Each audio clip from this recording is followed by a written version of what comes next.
this story wasn't sent to me. I just happened to be scrolling through, and one of the people who I follow, who follows me on Twitter, happened to post it, and I said, this can be a very interesting story to talk about it, and it can cover it at many angles.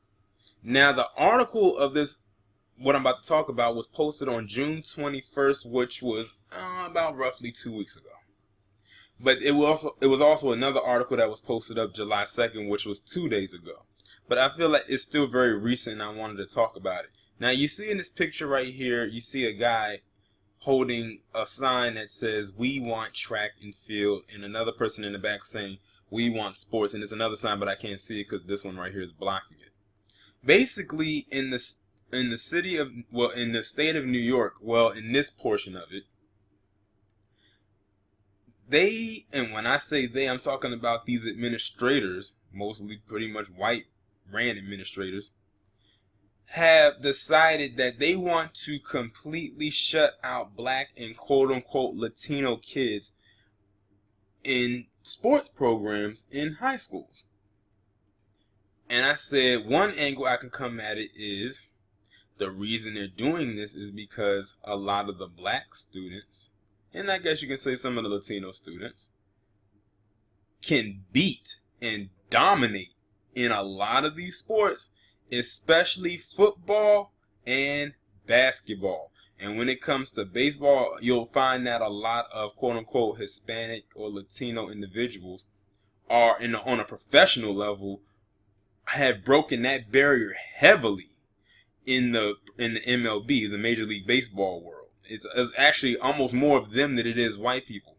Basically, anything where white people stood out for a long time that has now become infiltrated by other groups of people, they feel threatened by it. We can't help it if it's in our genes that we are, it's just natural. We're just doing what's natural to us. Now, I'm not saying that every black person is athletic, because that's far from the case. But any black person that is athletic, you will know that they go to fuck in everything that they do. We're very competitive. We like to compete. Now, the other angle is, if they shut programs like these out, what's going to end up happening is, and it's probably what they want to happen anyway, is that you'll find that with the lack of after school, any kind of programs like this, because this is considered, to me, an extracurricular activity. It's nothing they're getting graded on. It's just something they want to do because they're good at it and, they have fun. But you shut stuff like this out, what's going to end up happening is you're going to have a lot of these students who's out on the streets doing stuff that they shouldn't be doing, making them prime picking for you-know-who. And low-key, I think that's what they want to happen. See, this can cause the crime rate to go up. See, it's not just with them playing sports that they're playing a sport. It's the fact that it's doing something to keep them out of trouble.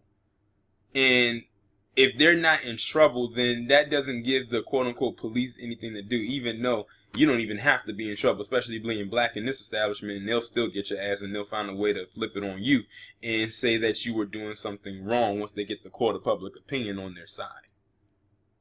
However, one thing I can see that I wish should come from this is if they take out your program for sports, which is fucked up, why don't you create your own program outside of that?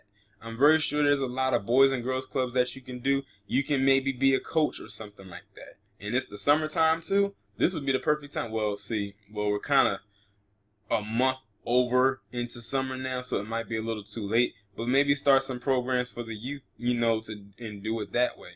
Or set up something, maybe go to a teacher or somewhere in your school that is not a jackass and will bend the rules for you, and start a program outside of that to benefit you that way, like that. Create your own program, because that's what they want you to do. Because they want to have control. It's all a control mechanism at the end of the day. Show them that they don't have any type of control over you, and go from there. Of course, they'll try to infiltrate that, because that's just what the fuck they do. They're not called colonizers for nothing. As messed up as it is, but you got to try something, because you'll never know what the outcome could possibly be. But good luck to these students, and it looks like they're standing on a pretty united front about this, because this is something that they love to do, and I mean, if it's their passion, let them do it. Especially if they want to go to college, because athletes can go on a full ride scholarship. That's full ride scholarship on athletic terms. That means you don't got to pay no student loans, and it's actually a fact stated that student loan debt is like the only form of debt that you cannot file Chapter 13, aka bankruptcy, for. I actually learned that a few years ago. That's why a lot of people opt out of not going to college unless they can get a full ride. That actually has, in my opinion, replaced credit card debt, which of course years ago was the highest form of debt you could ever get. But now I think student loan debt has eclipsed that, because they basically set it up where you have to have a degree in order to get certain jobs. Unless you go into business for yourself, then you should probably be good. But even then, they'll try to cut corners with that too. It's one big maze of chaos. But good luck to these students. Like I said, it seems like this is what they really want to do. Hey, more power to them. Y'all let me know what you think down in the comments. Like, share, subscribe. If you would like to donate to my channel, the PayPal link is down in the description, as well as the link to the Patreon as well. I'll talk to you in the next one.